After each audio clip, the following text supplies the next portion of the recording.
తెలంగాణలో గోవుల సంరక్షణకు ఎంత ఖర్చైనా ప్రభుత్వం వెనకాడబోదని సీఎం రేవంత్ రెడ్డి గారు స్పష్టం చేశారు. గోవుల సంరక్షణకు సమగ్ర విధానాన్ని రూపొందించాలని అధికారులను ఆదేశించారు. ఇందుకోసం 3 అధికారులతో ఒక కమిటీని నియమించారు. గోవుల సంరక్షణ కోసం వివిధ రాష్ట్రాల్లో అమలవుతున్న విధి విధానాలను అధ్యయనం చేయాలని ఈ కమిటీని కోరారు.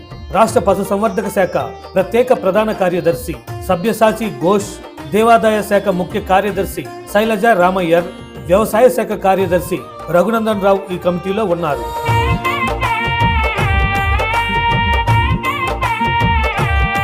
గోశాలలకు భక్తులు పెద్ద సంఖ్యలో గోవులను దానం చేస్తున్నారని, కానీ వాటి సంరక్షణకు తగినంత స్థలం లేకపోవటం, ఇతర సమస్యలతో అవి ఎక్కువ సంఖ్యలో మృత్యువాత పడుతున్నాయని రేవంత్ రెడ్డి గారు ఆవేదన వ్యక్తం చేశారు.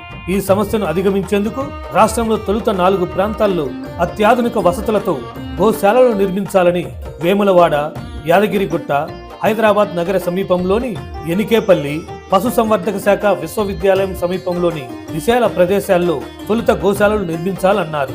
వేములవాడలో కోడెల పట్ల ప్రత్యేకమైన శ్రద్ధ కనపరచాలని సీఎం సూచించారు. వేములవాడ సమీపంలో 100 ఎకరాలకు తక్కువ కాకుండా గోశాల ఉండాలన్నారు.